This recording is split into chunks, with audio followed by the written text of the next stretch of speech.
ahoro sama betodwa echire ma offenso abofo kwantempo no so no enkwanhia si ma meka se nipa ma akoma beboro nson na mo nyina da ahwere wonom enkwa yede bo nkyire mu ebesom awia yi Omampani John Dramani Mahama abekasa echemu se yade a omoguso ade hyegu akwam se ne be ya ban panifo omwo oman yimu no se kobaso mutu kwan anya ade a omode first class ebeko na asahwe oman Ghana enyinam kane so ombomodea ede hudwuma mekire grikofo mpanifo echirem se yanka nkyira ade hia wonom ego finfimantemu Cape Coast wonom ahinkro se nyankopo ya atoma ya wade bai ebe yo pepon bosoma yum de to so enwotwe wombe yensiesie adwumadie nti womanyinam kane no ebeduntum yede mo nkyiremu ebesomo Mrashabedwani ede makumewu ede mebru be ya hasa ede afantitie mu na enkawe ahema aboa ma mekese de bragro wasa de aba ememebuna wonom enye mfinhia be ya du miensa du na emabu omonsa no wonom apagya wonom ede omakọ wonom emebunu anase emayim yede mo nkyiremu ebesomo Mr. Kofi Ampoma abomodin akire odo ede ama NDC memesomo wa sikuma odoben eye brakwa abatom besuane so ensam no pina ka ho na yese ho nkonwa ebesomo sei ewia pram to braka se wotiare oha eninsia ekiripo enkron kasafidie so adwuma kwei ena so yasene Meka Lumba super ede ama sewu di dwuma bia na pensuo ede asomo ahoho ana mpo se ye fie mpo na woni wabusuafo benom dia na Lumba super ana meka fo ama o bomodi ama wonsa entimi enkabi na se open dodo eto abetimi afren 240555 274 757 ana 0577 475 343 Okodanso mine ene nempotema ya de madam abanyamiche wo honom or adjacent Lumba Sport Apietus Lane Freno ewo 0557 349 401 Mama Veg ewo Franco Sports M or adjacent Onyinaso Washing Bay Freno ewo 0500 680 783 Brakwame ewo da command circle station Obenyadom Choba Freno ewo 0244 094 793 Madam Edith Kusi ewo Dowenyo Opsi Central University Freno ewo 0246 601 004 and 0266 400 215 Nana Setra ewo Pokwasi Odumaso Satisfy Water Depot no Eben Government School no Freno ewo 0592 317 481 Auntie Emilia ewo Tema Community 4 Secondary Joint Freno ewo 0540 423 201 and 0574 761 396. Akenka fo ya senkonwa ebesom awie no edi ameje so ya wofa ose ade ya the one Nhyiraba Kwadwo Sammy B mene Adjoa Agyei Sikapa ye da ye ho ye ba ya de kasebo no enchire mu ankasa ebesom na sana no me wofa se kokofu sewa osidi ye kasebo no eye de badia sekutu sebam enya de ni bia sekutu sebam ye mwachigo sekutu sebam midian kokofu sewa sekutu sebam DL kasebo de hinta no no de pa hontoma DL News.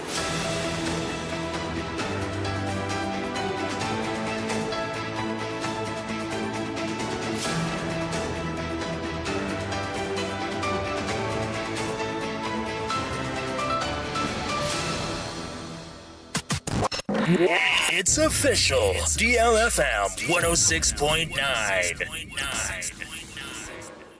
Yamamo akwaba afeto mekane share yen ewo Facebook and afense YouTube na yemfa kasebo no enchiri mu ankasa ensamum ye sha kasebo na se efamfiri asante mantenim na arahosama abeto deal kasebo pono so awiai echiri mam offenso abofo kwantempon eno no wo asante mantemum enkwanhyabra ne asi amanipa peboro enson ena wonum nyina da ahwere wonum nkwa afufuro pinso eprepra mekese wonum da yaresabia a doctorfo ejina wonum so so betumi aboa na wabodom nkwa eho ban na enka ne kyerem sem dansini a ohu de esi nyina da ekyerem am endrada na eyewukwa da opepon bosoma yom na etoso ensia enfempem mienu ne aduonu ensiamu ena eye hyenka eye ehyen na efiri eye samproso ena ne akyerem ewo anwem ene ne mpatam ewo asante mantan mu akyese ne na enam saa na okodu eye kura eno no ebenya ofenso no ene nkwanhia wei etimi esiye na enipa ohun de esi nyina odi nkwanhia mu adanse eye Daniel Ofe dodowa efre ne se DJ Accelerator Down na oni de kasebo twetwe nkomo no na wo kire mu se wo hwe eye commercial bus a registration number no eye GT 5509-20 na no efitechiman edna ne de kire mu agukumase NFE any trader bi eno so cement egumuma registration number no eye GN 5326-22 ena nkwanhye ekofa ba ya mekese de enipa makon enson de wo nyina de agu foforo penso aprepram na empenifo ase de okwaten de obaten de ogina ho no ono ene atento dodo ni senti yanko densini a ohun nkwanhye ne den ate Daniel Ofe dodo abona mane se DJ Accelerator Down yanko ne nchen no mo yamande no omma de kudie nti a ekofa nkwanhye edisi ye DJ Empom design Papa ari any bampa da roma me ho de se twere sam ya da twede ampo yanko panse wo na abutu offense ne mpatem enkwanhye ya asie ede apote ne kofa nkwanhye ba asinia Minia medawase na ma chia wakie for any wagefo se kasafidie doso bato sade afemi bisa sa nkwanhye asim na seleta da ne de o kan sade anu ama ye homorodo na opening test ye nan kenim set 2025 utwam ana nan nkwanhye ne sama soso esisi a nyine nim senka ya pam 2025 widie 26 widie ene nkabeye boko na yantia sempa ena no peya eye 7 eye 2026 on the 7th for ene soso na yedi mampanyini si so nan kenim sie nyina ye di birthday de no obi antima hunu de ye ya bibi bete bayira ahomam Awaji bra na bo no nan ekobo no nan apa ho minute edu ekodunu ana enya ne ntie se eye ofen so abofo takima kwantimpon yi so eye ba bia ye frɛ ho sampro so ni awisam ntem ho e wona cement factory bi wa o firi ofen so na ekɔ ta abofo tu takima ya ebonkum o firi takima e firi abofo e be kumasi a eno nso so e obonkum na no na saa ya wono no do cement ya wodi betia 6 saa kwantimpo yi mu eja bedum ekwan ntinti na tese wabiam ani no obi ehunu de ya saa ba sizu so alo du free srem eba wodi aba be bo saa tere yi ntinti amaminia ka o ready trailer ba saa ba sin ebo trailer yi ni na saa de asiasi ayese sam na nyaniama no gumu eye nipa no gumu dia wo bebu sese e dia ne siye na chese mpanyimfo si asunu ne enu nyantokwa wirem dia na chese mia wo ne ho akire ya dia eni emi ne o hyenkani anu onu no twi baasi woto anananom wansia do ne meti ni su mutin ye mi se tin ema enipa asankafoi ni enu atoa nananom wansia dui na nipa nan esa ka ho ema ne yensia ebra me babeke etrafo a wo mugu emaase na ba so ato na nanom wantie do amna ye nso dia eyare ho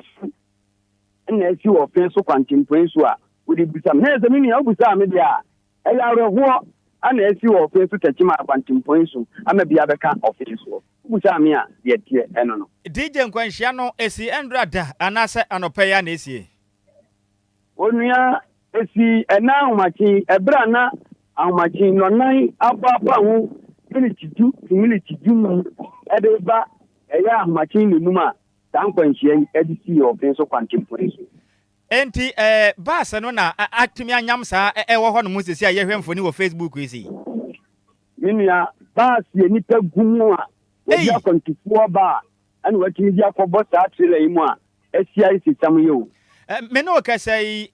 aposifo ane na ne bompanifo atumi aba abeyi aprefo ne de omokɔ na kanso ne so asese no omayi afiri kwam ma makwantempon no emu ada ho yo minua mebo ofenso apolitifo yi abaso papa ne mabo ambulance for no so abaso na ma san bo fire service for aba so say ahomachi omo dimpenten kwa papa as in say wa hwese de baasi esia yam idi a ne nipa hyem ne ye bo benabi na ya te ebi wutimu say wo yewu na fire service for twitwa na passengers for so ne mantem wo for so ya ade wo mu nyina bu an ambulance ko na private car ne taxi ne so no ebi fabie ne do mo ba bagi ayarehwe no mini o matima bo mo modern ama say ba se no video no a ye yina kwasi ba bi kwa ma trailer no na e ka akwan mu ho na se sa aka na wo ni de wontimi nto mo kopra kesi a police for no so ebi gina nche ya o mo dalatika na se de be ya e kwan no mu e be tinti sa me de o matima hwea me yi ama e trafo no so e ja yarehwe a minua sa me de awehosam ne se o mo prepare na o mo wu na ya awehosam e wa ha. Right, a DJ accelerator down. Ya beda se pa ene amadebo hwehwema wiei wodi asom DL kasebo. Yo, ene amesu medamase. Na medi wo mu amugu hospital nachi. Na de besie bia no musa afremi a me mfa nka me motifo. Ewrade won hira mo no anyam kase. Ya besere ye nua no ma driver for say afina chasia ne ya hye ya ma kwantufo no ba ne nhwe info nkomfo mra. Na se ebekọ ne ya amade ene na kya nkokora nankeye and say driver for any passengers for any adwadifo menane what yankwa you brother inti yebeko me yebeba de yemo mo ho ban minia so meda wa ye da se bebre eni awoti ye eye Daniel ofe adodo abona mane say DJ accelerator down ono ene hu nkwanhia esiye ahomachen ewo fenso abofo kwantempon so ewa santimantemu na ode mu kyeremu asom ye se nipa makoma nson wo mu nyina ahwere wonom enkwa afufuro pinso eprepra ewa mra basa efiri sunyan edna ne akyeremu ewukumase. In fact eni anya na uba Facebook no so na afi YouTube eye DLFM 106.9 na behwe ka eye registration number no anase eye 2022 basa we enya ka dada sa na sade atete agurade nyankopon sika Kwadwo endo na meka kire Ghana for say 2026 no eye 2025 ninu ya pani na aba no enti ya ma yani na hone ya ma ya adwen enya adwuma onya to bose ma ye ndu ba bia yo yendu be wode hwebas nanim de ye kan say wutie radio no so a womfa wani hu nti wode aya ato ayen e wo Facebook and FNC YouTube na wo ba Barabahwe said your bass na ye champion teller damenti or the videos na gusua. In fact, I mean anwa den kofi fa ada a prefo na o mawu na moda wono so de ne kakrabra. Na Ghana fo ma hwe said de nimpa wonom ewa hoden o mutu kwan. Na nkwanhye ntihwe enipa na somewhere de ye de bode ha ya kata o mse sabe niam ayempe. Aden. Ha. Trader ekofa cement na se car no isi shenkani bi tuka no wokwa onhwehwe se car no kra net yapo set sen yanhwe na bus atumi akosi kwa I mean trailer akosi kwa mfimfin e ma agye ne ho ma bus na ne baby on cabin shim shenkani awu conductor awu enipa num awu aka ho afia hyese mponi yekukuru mponi ene ebeso a ya semo Kwadwo ha eden eba ne sa na Ghana na ise bra ye bre ne sel na no ye nhada hu so mfaso bia ya bode wuro kasa ye de be ye bia hwe se de bus agye ne nipa tete aye why sika ye nto akase bo no so Yento akase bo ne so na mampani John Dramani Mahama abekasa echemu se eya asoafo mu wo man Ghana mu eya aban panifo mu ye adwuma wa aban mu nyina no sesia na ya de odin hyehyeye egu akwa mu sane ebe ya ombetimi esi omukwan se omutu kwan ya omode first class ebeko na okasa ewo ye 77 annual New Year School Conference eno ekoso ewo University of Ghana ye Legon endrab nada eye opepombo somni de tosunsia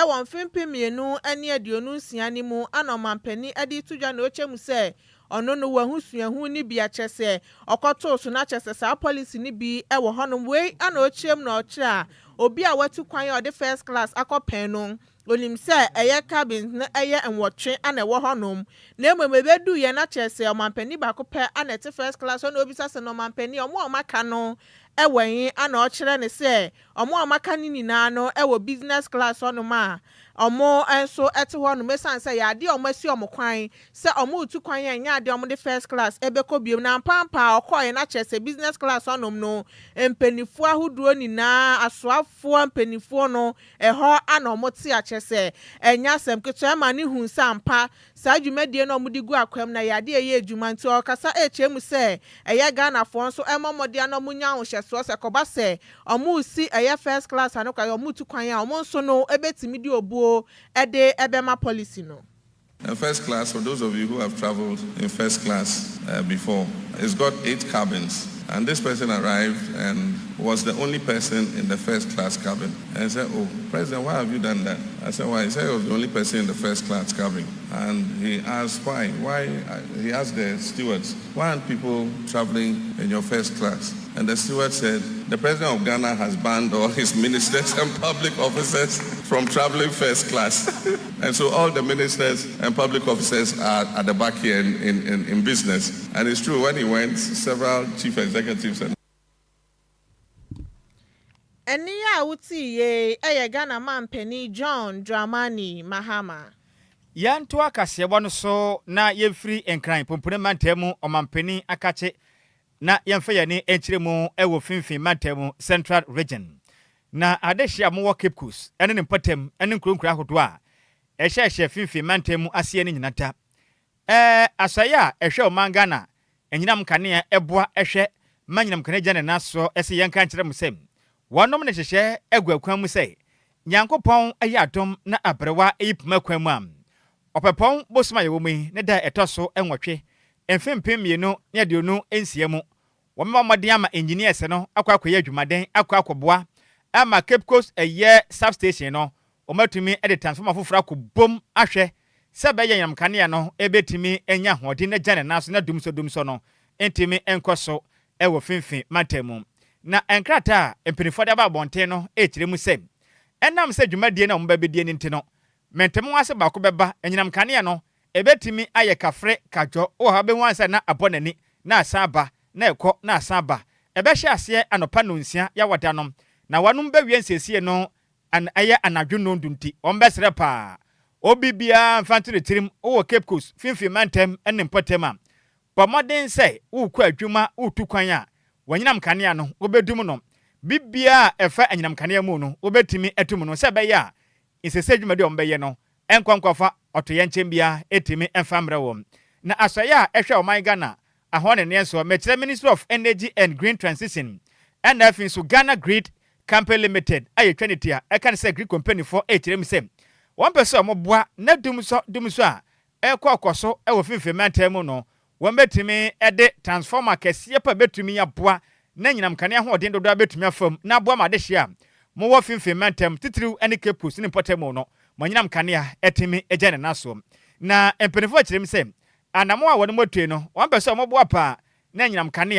a ewo eye finfin mantem no ebetimi ejane naso efise na mekese enkronkropi a hyase a na kane na nyinam kane no woso ne omatwetwu bia ama transformer no wayamre enti won beboa pa man sese adwumade bekwa wie no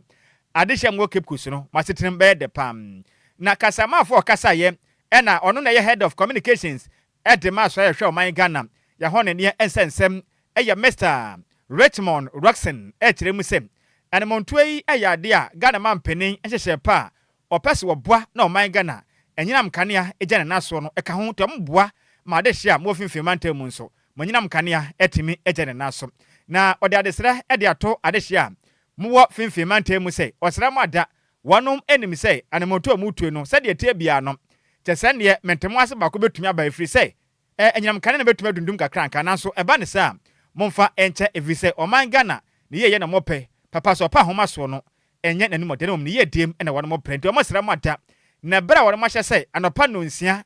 ya wada ekopem enumre no ndu ne de womba dwumaden no matumi ayensesie dwumadien ete amamo ti wei ene nkrata efri asoye a ehwe oman Ghana ahone ne ensem so aba wiei yede mo nkyiremu esemo Yentoa Kasiabone so na no ahyebedwani de makumewu honorable Ernest Yaw anim abomodia de mebrum wo na bato mpesua no so be ya hasan de akofa ntitiemu a omukosua insanudwuma na adwuma hodo omukosua ye ni bi se ombetimi apamade ebi nso esua ase na ebeboti plumbing na adwuma sanso na ebi nso ekosua carpenter adwuma ani nnwumaku ahodo bebra eno ekeka ho we ni na yese ya de awo boa o mesanse bebre na no mabusuafo ntimi emboa o mesanse kasemu ntino omuntimi enko school sanso na ebi nso no ntimi enyansa nudwuma na honorable Ernest Yawanim ekasa ana ochie mu se oyemrahye enye se okotena eyemrahye keke na emoma wasotimi bomodia ebua wo mabunu no se ne ebeya mabunu no nsumpuntuo ebetimi abomumu na ompotem no bibia etimi akosuye no bekosoa aboa omo wo school mu sanso no mo ewese munyansa no dwuma nyina no se koba se ye kunafo nso hia mo obeboa wo mo asabi adidam nyina no obeboa wom eni omo nso anyi edu mpanyinfie so omo ntimi enya adwuma no obeboa wom ewo mpotemo Mani so ade hu no se afi mu no ye betimi atraining mabuno be 150 a ye be mo nsa no nyuma sa afi yetimi wie first cohort na ntemo a ye be sa ade another 150 a se nyankopon ya adom na bibia akosa de mehwehwe no a afi mu nkwa ye betimi anya nipa ahasa a ebetimi aboa omo ewo nsa no nyuma enhyehyeye mu da de ye kan se enye wabotai akotena adwuma mu nko ana office nko ana ye adwuma ensa no nyuma nso ya ade a ehwe abusua eyi ohia afri ya setena mu ewo ye nkronkro mu eti enne adwuma di ye hwa ebi mu besua tiye ebi mu besua depam ebi mu besua tiling ebi mu besua carpentry ebi mu besua welding ebi mu kosua decorations ene nyoma bebre nsa no nyoma bebre na ene ye hia enipa over 100 a omo be free ase aye no from February and this ade hunu say by the end of second quarter there now at least first batch no yetimi graduate omo free mu then we can have time I be second batch na so no omo so yaboa no omo so anya omo nsa anu adwuma na when share with the airfare omo ne say omo ha nyina no ya pe masters omo free nkronkro mu a ewo ha ya anya de obi kosua adwuma no ewo Kumase ana enkan ana baby a ye be se obi atena kromu ha na master for na che omo adwuma na omo nso wi a hyehyam sa de ataakyere ne se akola bi abebo homoden abesua adwuma no wa ha no mo abebo homoden no ye be boa na se store na obeye e de free won so de ase na won so afa nkwala omo ompotamu na omo so abesua adwuma ne bi ho na by so doing no ye grow numbers no in the next few years no at least unemployment away mabunu mu bebre no ye betimi so atu ehwa na moka DLFM 106.9 Eni ya uti ye mrahye de makumewu honorable Ernest Yaw anim na enu achi ana mabunu mu nso enya titiemu faso de aseda de koma honorable Ernest Yaw anim so abomodin atimi ya omadoye kese sei esan sa okwa abato mpesua ni biso a enya ade mpa wani betimi atwa mrahye so na so honorable Ernest Yaw anim de bebia ayade owo hono ma oboa ne manfo me de da na se bebre because na MP bia na enye ne a ono so etumi enye boa yen no adwen ye ho ewo minim se nye we nkwa na obeye ogu so be na me bra boa youth ne se na me ayi so be nya be papa de ababo ayi nti de me kan nan se da na se Ernest Yaw anim nya me show bebre na wo ma wa adwen pa onya ma yen so youth ne se na be ya 106.9 so ebenya oso faso se na yen so enya no Masia o na fom ansa na obenya sika bekosu adwuma no na wa bre yie pa na so na ma dom so boa mabunu ni yie pa ya me gina ha me so me ka ho bi me ni bio anso na dom ni na ho maburu nti wa boa me ese me so me kwakosu adwuma me da na se yankopon hira no ade fefa o ya ma youth no ya da na se yakoso ada na Eni ya uti ye mabuna omuwo kumewu omubo omode anya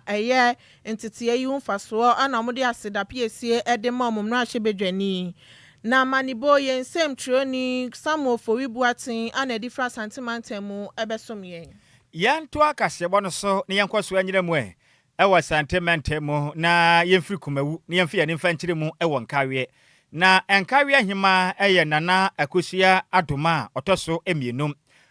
wabɔ ne ho maden ama amamre edi hene pa wankawe a enye asem kuma na Ghana for bakaya emiri bi atwam na woya apaya na uduru umpeni mfie su kakra nkra se obebu nsa e obibi wo akamem a ye fa ne se bragro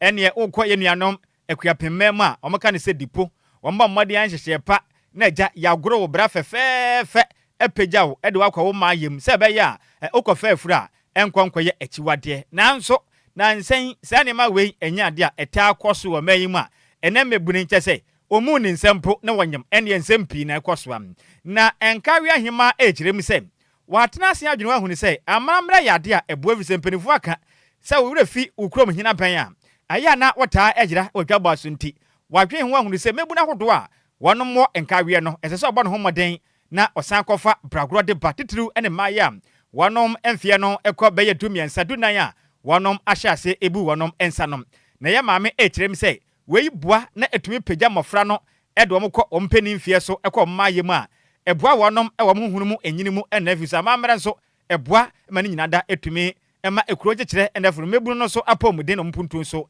etimi ekonkan na ya maame echirem se wo hwe bragro nhyehye ya eka oman Ghana ya mamra ene ya mane nhyehye ho a yade eboa pam enti obesere se obi biara wo manyim ahemfo apahemafo nso yemfo ye ho fanjim na bragro no yentimi enkofamla na mwa na Ghana mebunu ne omne na montere so masa adwaman fita tumi bradwama manu tu se fe sa beburu nya brema ne ho ma yangoro ne bra empa be ma sabi nyansa woni tirim enwa no emebunu wo basa o kiremu a sa bragro ye ne anyway eka ho bi pam na ohene yire nana akosua atoma ataso emienu ekirem se eye nimnyamhye edema ma ye ne wonom etimi akoro wonom bra e wonkawe efiri se anema wo matoi ebebo maden abo papa huhumu enyini ekwanso na mamra nso ebeboa ebetia bakwan ato meburin etimi anya bre ama wo ho asua ade akonkan ma afin so dati bi o mawade mu no wo menye be ma sabi nyansa ne nimde oni tirim watumi awawon o kiremu a eden se ne sade empempenso de na nipa ni bi ya bai beba ne ho kwan se yenwo ne brade mebunya ye de ntiyemo yensem emfama emebuni taya me didi sa adwuma ni se ma hwe hu se tete ho no me ma me ka ebrago asem kire me ma me otia se onya 93 ka brago se be na ego mu bra no mu kata wo mu husie tise wo manyina du pempenso bi ni agro mu bra na ego bra no so ma ayem hihie bi ni suro bi e ba wo mu fi se nananom na nsa na edi gu fom ne enema ye kaka ho no ya na tete ho na no na ye adwuma nti me hu bi ma eba membu ni mu ema wo mu soso no wo mu enyini dum pempenso bi ansa na wo mu de wo ho aka be ma nti afenso na me mpesa amamre no eba yira efise ya mamre ni amane no ayira na enye nti no mepesa me sa de bem nti meji bi se nananom hu de ma ye de wo mu nyina so be ye bi na fe e de tete wa amamre na sa aba na akira anyira e ma we ego mu gwaye baako enkono na wo mu bro sa na e wo se bi ko school nti bi university age so no fit say 14 nya 19 nya 21 nyina wo nti na chese enne 21 no me ano eye me nwa kakra ebi se me pen so kwa na 21 na nwa se 21 obi onye mfie aduonu baako a ote ho saa wo fa be ma na ade bia na nwa kakra nti no mfie me nya aye no ebro me madwene ne menti ase so me nya nkola baako so onkom future kakra me ne se me nyini no efi me mfie na me ye te se me wo dey na street so se me call secondary school no ba bia me wo bia na me ma me nim bia me wo apart from se me wo boarding school na me ma me nim ba bia me wo ebe no nsia na me mpie e bia no nso ho na wo se wo ba bia wo nim no nwotwe no nkono na wo ba ni fie a wonya 21 kwa na wo se wo ready owo etu no so adwuma kakra mbe no na se wo de fie wo ma se so wo de atete wo ma etumi ka wo be ka se nkola na so de me ka wo ntie e bia wa mfa sa atete no wo de free se wo sa no wo ma ne nam basa na afedu emre bi na se wo pese wo kwa na enkwa nti wo se wo de free ne mo frase bebre so ejina enkola na ejina enkola na so fi se de bia se de me ka no ba tan bia ni wo pese wo tete ne ba ese no ene ne ho asamanyen ba tan bia nya na dwen sei obetete ne ba ase no na se bototo ba ase na wankasa ba tan no emfa so be na dache ubenya na ene a wote yeyi eye oba hema edema de hia wonom ewo enkawe na akosua atoma ohene yere a otoso emienum na no akire no na to asehema nana amonu jamfua sewa bonsum ede abasobo edebo emaye ne wonom agro wonom bra e won kawe enne potem tirem se yade beboa pa mama bu no omoda achen etimi aye krabehwe na okirema wo besre emaye hodo aka omwo nkronkura kese enkitua mu no obia mfa ne ho mfa nhye bragronum ena afi nso ema ne bi ho ye mo de papa omo ho ye mo dokro esena sa ena afi nso nsafu ene asikire adan chese omo ho masua no omo mfa anya hwe adwaman fita aba ne se mwa ntomunya sa na mo no nana amonu jamfu akase mu ekire misem wo mekwa so aboa mamamre ene amane etime de hini na bo magana mebunu titiw ne maaye no so wona mo dache etimi akonkane wasan so akasa ekire mu na mo mutuei won be so mo bona gana mebuna afi na wonom ebompeni fie so no won betimi anyini afa kwamba na dache mo wade a o mabrabo esi wonom ye so tie me speech na me say omun try so mbe preserve your traditions we are transferring from us to them nti me refi krane na na no omunya say de akai so anse say ya start introducing ba yenya volume nti na yenya ni bi so etro anti Julie ohane nti amane de yentu ntwene kra preserve ye niam na ene yare ahodo ne nyama pia ba na because of yamanye no bia ya toto atwen na ama yenya amanya pi na senka yamanye no yedi so a yensuo kra nka wontimi nko won se wo kwa kotu gold ni office ya nanano enso so amanye na ya to atwen ni ntino ama nyama pia say ya hwe yi a in the near future is going to be very tough for us nti nana de waye no ya start but yenya number no ti e betfo no so nti na ye ahodin na be support no se be o mbehu the importance of Sadia na waye na afutu amde be ma omun se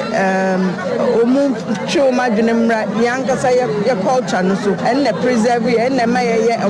kaka asante se enne ma ye asante you know nti omunya Sadia no a broni wone de yansusu ye we amane ye di so a ye nim ne be ko but I said ya na ye kwechi na ye kweji because yankasa ya de no a ye ti ase no ya to atwene enne ma ni pi wo ho a me mi din amonu jamfo na ye me nana no edin enso so ene de mamen din tum se amonu jamfo na important memum se ka St Agnes ana St Teresa na idia ene me nyin sa ne de me se me nyin tum sa ai me se de wo ya me dan me nyin tum sa me ya Ghana ni de mama mre ne mama ne no eno a ena mekra so ene a woti ye eye toase hima nana amonu jamfo a sewa bonsum ena wote ne nkwan na ne krakra mu no ena maya afi no masiso a wonom pagya wonom egro mo bra de kwa wonom emebunu ye no maye mu so de nsem sei eto die kase bo anim bravo enam fasomu enam fasomu bravo why me nya why I say yes say ba manu bebe pensa ni nyanye bravo si ko ni amaimba eni daena na masi say osade bravo ba etanasi bravo ji ema disi ya omesu eba Misiram minyan onketu abuni Misiram say mutu mpenye kristo Misiram say be bravo na boy me nye pepa awarepa me you say yes say ba If I saw I'm saying say I'm sure I'm not sure no ma I die soon. You be na I'm not sure. I'm not sure ai o minikosia no umfa wosim bopu mam enti wei eya maya endrata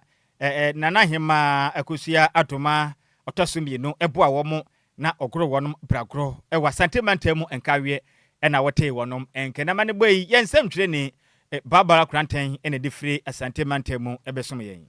Yentoa Kasiabone so na Mr. Kofi Ampoma ono presidential aide sanso no ye executive member edema UK any Ireland chapter edema NDC osanso member edema Sikuma Dobe Brakwa constituency no abomoden atro do ɛde ama coordinators ɛyɛ communicators ɛne assembly members ɔmo ɛwɔ ɛyɛ abato mpɛsua ne so ɛyɛ Sikuma Odobin Brakwa district ɛno ɛwɔ mfimfini mantam mu ɛfa ɛyɛ adɔyɛ a ɔyɛ ɛde ama wɔm esan sɛ afe akɔ aba abɛto wɔm na ɔbɔ ɔmɔden a ɛkasaeɛ ekyia mu sɛ ɔne aban edi nkɔmɔ sɛnea ɛbɛyɛ a ɛyɛ party ne nso na ebetumi anyi yie paa na okyia mu a ɛyɛ communicators ɔmo wɔ hɔ nom na ɛne party supporters ne na nkɔm ho mbom na ɔmo ma asomdwe ɛnyɛ adwuma na ɔmo nyɛ adwumaden sɛnea ɛbɛyɛ ndisi amanyɔkuo no ebetumi akɔ n'anim yie papapapa esan sɛ ɔmo nyinaa ɛhwɛ sɛ ndisi amanyɔkuo no ɔmo bɛbɔ mmɔden atumi ɛde ɛyɛ abato mpɛsua ne so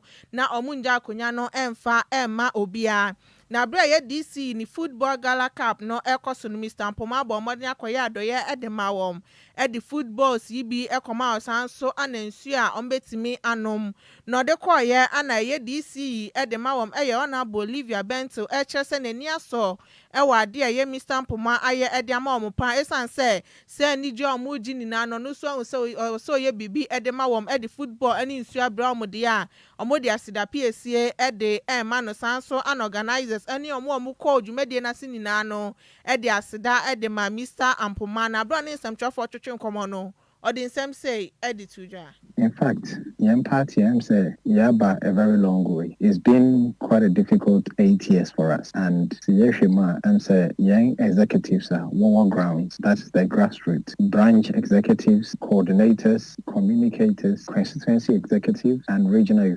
executives. They've done tremendous job in bringing beloved party to power. Into young Sabi Impenifua, your party, I'm currently an executive member of UK and Ireland chapter. Edu embrace say ya na I will say your dream yenuanom na yen comrades wo Sabi aseho meka seho a meka grassroots level awo ye dwuma den ema party no. Into etoma kuma so say this occasion I will thank them in a very special way. Into me decide with some executive members many 1 year decision together to make a donation to our communicators and coordinators in my constituency, which is a Sikuma Odobin Brakwa constituency.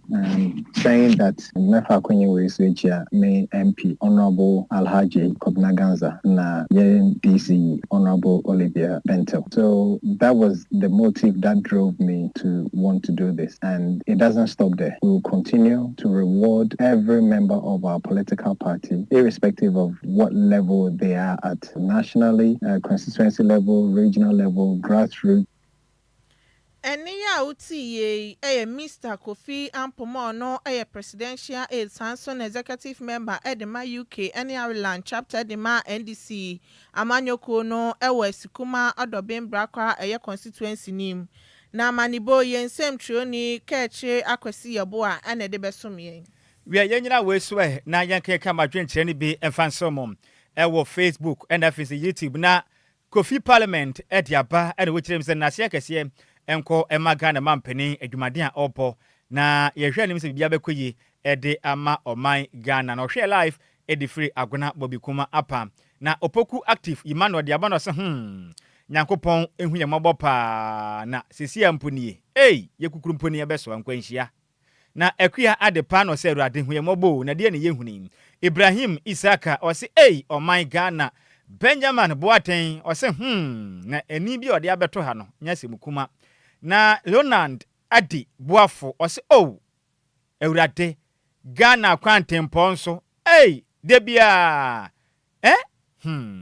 o se ne den ede obibini electricals o hwe live every abrekuma Pentecost Junction medase me wofa se na Richard ahwe DJ Ghanaman was in Nhyiraba Kwadwo Sammy B ene Adjoa Agyei Sikapa mo bo adwumaden esom oman Ghana nkopon hyira mo na adwumaden a mo bo o hwe live na otie yan every DJ Ghanaman ne fidie ne so we DLFM next great station ya me hyira na Regina Buadino se Awurade hu ye mo bo na semwe dia no oden ode aba ene sunsa sanso ena Steven Iyaw Frempom o se Awurade ensi form mehu ye mobo Asante Emmanuel ediaba ena o se o mayaha ne adwumade a ye po no hwe live every Accra Medical Center o se adwumade ne ye bo ne yakopon hyira ye pa piao ena ode aka hom Regina Buadidi aba na o se Awurade hu ye mobo esunsa ena ono so ede aba no o se o hwe live every Achemwata market me wofa se Regina Bodi ohwe live every Achemwata market yankopon onhyira wo pa kasebo no ye gina we so na ye de asi na ye ba ye de nkawa ba ko wo ho ba ko nkawa ba ko menu bi wo ho a ye de ebetwam ntino kasebo no emusemufo no ye maze mebel entry ne se mu de emagen sanse na champion tailor de ekopie mu wo Facebook na afis YouTube makasebo no onya bi hwe ye DJ Zikibi echinchim efreni fruma edesum ya wiei akenkanfo ye sinkonwa ebesom mo no edi ameje so ye wofa osi ade odi wanf Nhyiraba Kwadwo Sammy B mene Adjoa Agyei Sikapa yes also a enkaba ba ko mienu bi aba ye bete afre no achi no na Adjoa Siki na pamfo betena ase na wonom didi a odwumadie no asem ye mo nyina mu ene tia adehye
Ghana atiase mama yebesremo na modemason afem yen sema baako mienu miensa entem na enkabo ahodo a yensa soso awienom yemfa ni nyina emfa ensomo yebesremo na wayason etie na supam ebi a na efa ho ebi nso na nkabwe ebetumi aboa ma nso dwumedi ahodo na wudie no nyama etimi akonkan ete amam na nkabo edika no efri DLFM adwumaku enchen na yempanifo ade abetudwa ejirim sem DLFM eyensentwere adwumaku a eboa na ebo adwumaden esom oman Ghana ma omen yegusua ekoye nimpam na empanifo ede abetudwa ejirim sem wanom epadwumaku ahodo a wanom ebetimi abeso DLFM adwumaku yem programs ahodo asene na yetimi akoso asom oman sumpenti ene dwumadie bi a wudi a opese wo bohu dagudum se yesuku na wate a opese eskufu opi eba suku mu se ne adwuma no eye abandia anase eye nkwankra adwuma ebia wo yadwadini bodwa enwuma akese ne adantamu a wo pese ye bo ne wa hutaguro na atofo etugusuo no fani nyina ebedan DLFM 106.9 efise adwuma koi ekwa kire ye pa ye tiefo so doso pa ne senti se wode odwotonde ebedan DLFM am ye bo hudagura ebekwa kire ematofo etimi ato anase atu ediagu odwotonde so enti ebesraw ye nuanom asofo a opebre na odi aka twede amponyankopon asem na wasachira manfo de onom akonkwache mu no ekwanya edaho edemamom monso so a mo stores akese enketwa ne adantamu dwumadie bi a wudi a wobehia da wubo no fa ne nyina ebedan DLFM 106.9 ne mo hudaguro emfa emam se bia ye nkabo wode hia bi na ayira na pese bo hudaguro edemam wo hu nipa bi na afiri mu a wo pese ye bo ho enkabo edemawa fa ne nyina ebedan DLFM 106.9 no baby say DLFM adwumakuo no ewo hefa ye won kran pompone mantemu ye go Agboba Johnson North Legon ye ne Wisconsin International University College no ene di hwanimu ewo kran pompone mantemu abrosa chenchenchire fita ya ba ye homaden edi DLFM edin no edi ego hom na openchiremu a fra ye marketing department no ewo homatrufo iso 0574 986 818 0574 986 818 ana 0579 284 181 0579 284 181 pamodin na fo dwotade ne bra sika ketua bi ene ebeje wo ne eba ho dagurum ede amabodi anabra na DLFM woni yen enidwane yete sesebe aboa asorobo a woni yen efa damfo a okotokro enkasoro tepia aladam de yadru swei eya yenkabo yada ya ho abasisi a